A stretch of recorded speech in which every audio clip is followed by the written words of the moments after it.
Tesla's model is driving into Britain. The company has sold its first right-hand vehicles and installed its first charging station in the United Kingdom. The company's chief executive, Elon Musk, says the UK could become Tesla's biggest market behind the United States and China. And Tesla can't just drop the cars off the ferry.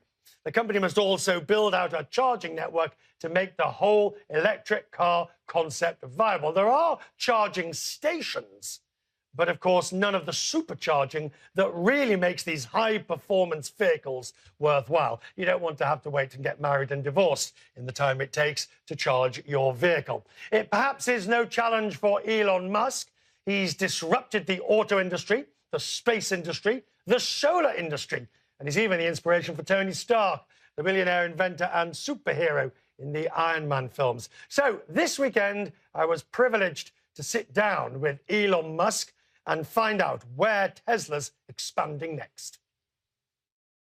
Right now, the priority is the UK, and it's building out a network of superchargers so that people can travel with freedom anywhere in the British Isles, UK and Ireland. And make sure we have service centers everywhere. So we have a massive infrastructure expansion happening right now in the UK with multiple sites being constructed simultaneously. When we look at the development now of Tesla and the range of projects that you have a lot on your plate. We've a lot of initiatives happening simultaneously on multiple dimensions. So obviously market expansion to establish charging infrastructure and service infrastructure throughout the world. We're scaling up our production of the Model S. We're developing the Model X. We're in the early stages of the Gigafactory, which we'll break ground in the next, probably this month, actually. And then long term, there's the affordable mass market car, which is that development has to happen in parallel with the Gigafactory. In fact, it's very important that the Gigafactory and our mass market model come to fruition at the same time. Otherwise, one will have a tremendous amount of capital, but no way to make it useful.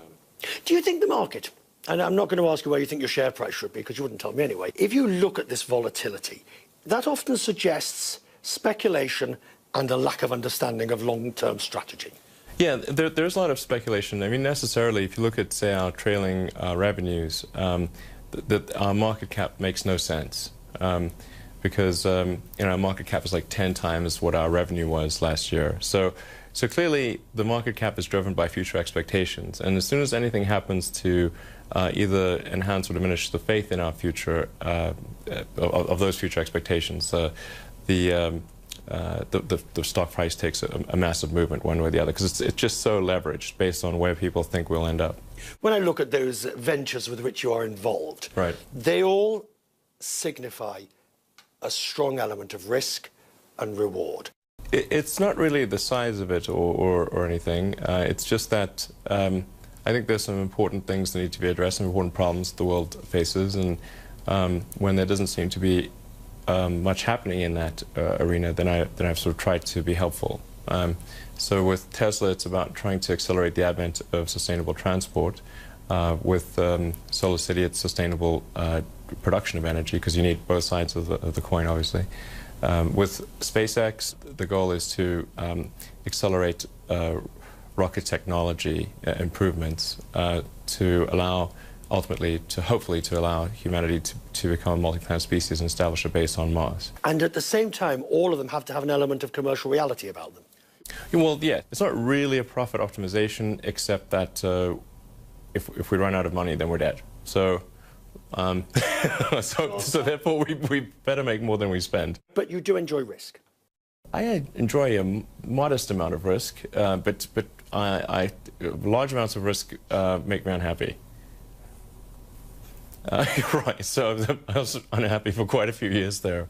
I mean, I sort of like where things are now. I think we're in sort of a, touch wood, a good sort of space. I mean, things are sort of in the, more good than bad, which is great. But it's certainly been really in the last maybe year and a half that we've been in that situation.